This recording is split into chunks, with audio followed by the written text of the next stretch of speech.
munaasabad lagu xusayay maalinta dhalinyarada Soomaaliyeed ee SYL ee ku beegan 15 May 8 sanana ka soo wareegatay ayaa maanta lagu qabtay magaalada Jowhar ee caasimadda Hirshabelle.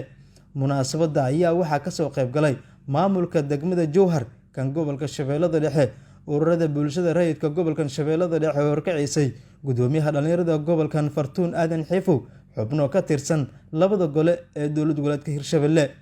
inta munaasabada ay socotay waxaa lagu soo bandhigay suugaan ka tarjumaysay muhiimadda dhalinyarada Soomaaliyeed ay u leedahay maalinkan.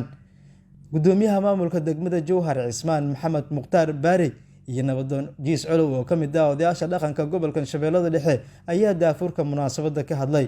dhalinyarada waxay u taageerigelin maadaama ay maalinta xuskoodii waa maasantihiin, waa maalin weyn oo lagu qaaliye. waxaan rabaa marka inaan ku darno beriya waxaa ogtihiin waxaa socday ololo oo lagu dhisaayo garoonka. waxa loo dhisaayana ma aha dadka waaweyn, waxaa loo dhisaa dhalinyarta. bilicda magaalada waa anfacaysaa, dhalinyartana waa anfacaysaa kabilooni ahaan inay ku cayaaraan garoonka. waxaa la rabaa marka kaalinta ku aadan dhalinyarada inay ka qaataan isxilqaana lagu dhisaa. nin walba hadduu waxba bulkeedkii keena bakisha midda uu kaadiyo keeno inuu dhismaa garoonka. waxaan rabaa 13 ilaahay jannadii firdowsa ka waraabiyo. sidoo kale nabadoonka tan uu ka dhawaajiyey Erdogan waa nin muslim gargaaray kor iyo hoos waxaas noqon doonaa madaxweynaha waa lagu guulaysanaya. sidoo kale waxaan rabaa in aan fogaadiyo gudoomiyaha ururka dhalinyarada gobolka kelmadda ay ku dhawaaqay dardaarta isxilqaanka ahay waxay adeshikiinisiiya.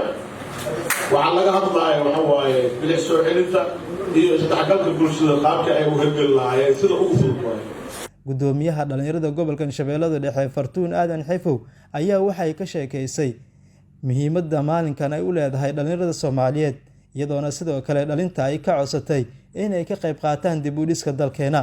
waxaan baleenaa guud ahaan ummadda Soomaaliyeed gaar ahaan dhalinyarada Soomaaliyeed waxaan leeyahay maalintan qiimaha badan leh hambalya idin leeyahay. dhalinyarada Soomaaliyeed maanta heerka aan taaganahay waxaa soo gaarsiiyay 13 dhalinyaro ah ee ka shaqeeyay inay dalkooda gumaysiga u diidaan. annaga maanta dad aad u tiro badan aan nahay, waxaan rabnaa inaan ka shaqeyno dalkeena, dadkeenaba inaan u shaqeyno. qof kastoo dhalinyaro wuxuu leeyahay awoodiisana inuu dalkiisa ugu faa'iideeyo iyo dadkiisa. waxaan rabaa anigoo ka faa'iideysanahay maanta munaasabadan qiimaha badan leh ee maalinta dhalinyarada Soomaaliyeed maalintan waa maalin aad u qiimo badan. waxaan rabaa dhalinyarada ka joogta dowladda Hirshabelle gaar ahaan gobolka Shabeellaha Dhexe waxaad ka warqabtaan in bariyahan ay socdeen dhismaha garoonka caasimadda dowladda Hirshabelle. waxaan rabnaa isxilqaanka waxaa lagu dhisay waxyaabo aad u fara badan xilliga dalka nabadda uu ahay, maantana nabad waaye. waxaan rabnaa isxilqaan inaan ku dhisno garoonkeena. qof kasta wuxuu awoodo hal bulkeeti iyo wax kasta qofka uu awoodo inuu garoonkaas uga qayb qaato. Gudoomiyaha maamulka gobolka Shabeellada Dhexe Mudane Axmed Meer Makraan ayaa waxa uu sheegay in dhalinyarada Soomaaliyeed gaar ahaan kuwooda ku sugan gobolka Shabeellada Dhexe laga doonayo inay ka qayb qaataan dib u xiraynta deegaanada Hirshabelle, gaar ahaan deegaanada qabaariita xilligan ay kaga dhumaalaysanayaan gobolkan Shabeellada Dhexe. gudoomiyaha ururka dhalinyaradana runaantii aad ay ugu dadaalaysaa, dadaalkeeduna waa garab taaganahay markasta inay xaalad kasto iyo wax kasto ay jeceshay inay gaaraan dhalinyarta ay wanaag ku gaaraan dhalinyarta gobolka Shabeellaha Dhexe. ayaduna hadduu ilaahay yiraahdo waa ku garab taaganahay dhammaanna hadduu ilaahay yiraahdo garabkiinaan. laakiin dhalinyaro sida lagu socdo ma ahan sida dhalinyarada laga sugaayay, ma ahan sida ummadda Soomaaliyeed maslaxad weyn, ma ahan si anaga dhan nooc wanaag nooc maaha. waa ognahay inaan wax isku day la sameeyo. adduunyada isku dayga ayaa wax walba ka wanaagsan. hadaa ilaahay tala saarano waxana aan isku dayno ilaahay wuu noo fududeeyaa. aad iyo aad u mahadsantihiin. wasiirka hubka dhigista iyo dhaqan celinta maleeshiyaadka ee dowlad goboleedka Hirshabelle xildhibaan Maxamed Cabdalla Deeqo Carab ayaa gabagabadii munaasabada ka hadlay. waa ku faraxsanahay inaan ka soo qayb galo maalinta dhalinyarada. annagoo mataqaanaa dhalinyaro ah, gudoomiyaha inuu diidi doono maleena dhalinyaronimadeena.